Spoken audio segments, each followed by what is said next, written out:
Donc nous, on n'est pas contre le renforcement du service de la police municipale. On n'est pas contre ce renforcement par principe, qu'il soit bien clair. Par contre, on aurait bien voulu débattre un petit peu sur le projet de service, sur les missions. Effectivement, à Donge, il y a des problèmes de sécurité. Et là, il n'y a pas forcément de débat. On ne connaît pas un peu le pourquoi du renforcement. Et puis, je voudrais profiter aussi de cette question pour regretter le départ de la SVP. Alors, je sais, vous allez me dire, c'est pas du tout les mêmes missions qu'un policier municipal, mais je pense qu'il avait sa raison d'être. Et je pense qu'il a fait du bon travail. Merci. Alors, projet de service. Projet de service, c'est quelque chose qui concerne la gestion des ressources humaines au sein d'une équipe d'agents avec leur hiérarchie et avec les élus. Donc ce n'est pas quelque chose qui se débat en conseil municipal. Un projet de service ni pour la sécurité, ni pour les autres services de la ville.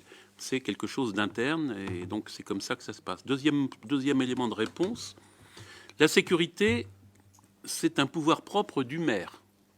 C'est-à-dire que le conseil municipal ne vote pas des décisions sur la sécurité, c'est le maire qui décide par arrêté ou par procès verbal, parce qu'il est officier de police judiciaire avec les adjoints. Donc, ce n'est pas un domaine, alors c'est peut-être frustrant, là encore, ce n'est pas un domaine où le conseil municipal vient débattre en disant qu'est-ce qu'on va faire comme politique sécuritaire ou pas. C'est régalien.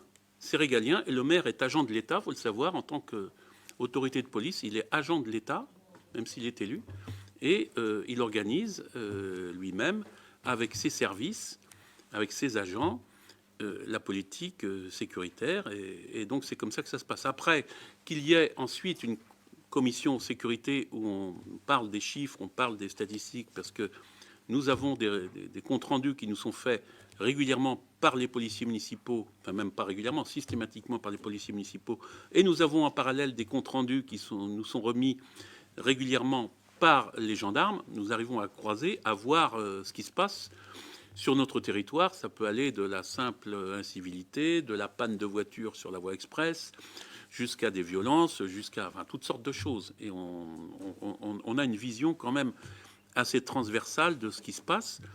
Et ça posera pas de problème de parler de tout ça en commission. Mais encore une fois, on est sur du régalien et on ne négocie pas la politique municipale en matière sécuritaire, parce que c'est par arrêté. Si nous délibérons ce soir, c'est sur une création de poste et non pas sur les missions que va assumer ce gendarme. Parce qu'on ne délibère pas là-dessus. C'est tout. Alors, juste très rapidement, je voudrais vous rassurer, il n'y a personne de frustré dans notre groupe. Mme Nizan, M. Pabouane sont frustrés, il n'y a aucun souci là-dessus. Non, mais je pense que sur les questions de sécurité, c'est très récurrent que les Dongeois nous interrogent dessus. Et je pense qu'on pourrait quand même avoir un débat sur ce qui se passe et sur les petits moyens, parce qu'il n'y a pas de gros moyens forcément sur le service de police municipale. Ils ne peuvent pas tout faire. Donc vous avez forcément des priorités à donner. Et ce serait bien de savoir lesquelles, ce serait bien de pouvoir en débattre. Maintenant, si vous ne voulez pas en débattre, j'en prends acte. On vous présentera notre politique. C'est tout. On vous présentera nos choix, notre politique et les raisons pour lesquelles on l'applique. Mais il y a d'abord dans des interventions de la police municipale, il y a un aspect de confidentialité à respecter. On ne va pas vous déballer tout ce qui se passe. C'est pas ce qu'on demande. Et on vous dira, et nous on est bien placés pour savoir ce qu'ils font et pourquoi ils le font. Et voilà.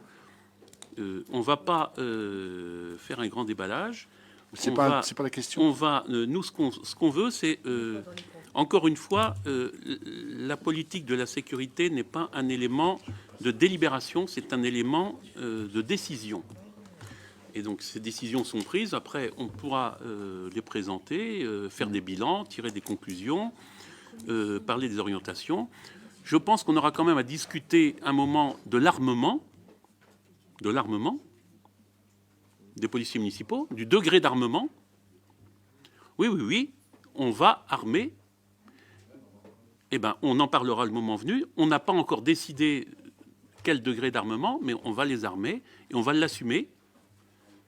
Parce qu'on sait très bien, on parle, vous savez, avec d'autres polices municipales, avec d'autres collectivités, et que quand les policiers municipaux ont déjà des caméras GoPro, le regard du contrevenant ou du délinquant n'est pas du tout le même, et le comportement n'est pas du tout le même.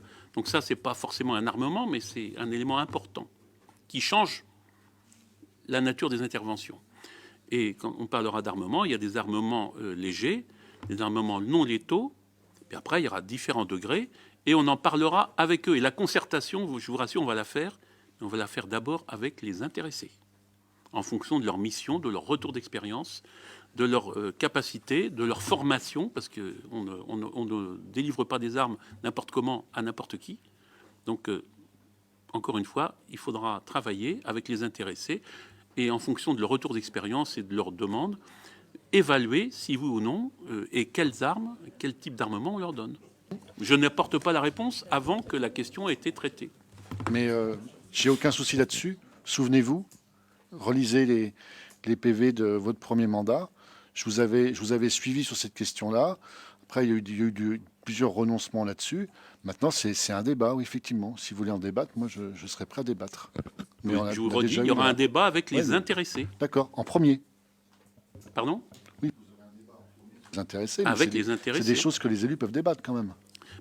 Les élus débattront. S'il faut acheter des équipements, on en débattra. S'il faut demander des subventions pour les équipements, on en débattra, je vous rassure. Comme on l'a déjà fait quand on a acheté des gilets pare-balles et autres.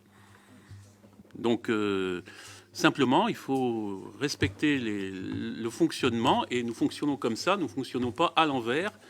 C'est régalien, et les décisions sont prises avant les délibérations. Attention, donc nous allons passer au vote. Est-ce qu'il y a des votes contre? Des abstentions? Merci.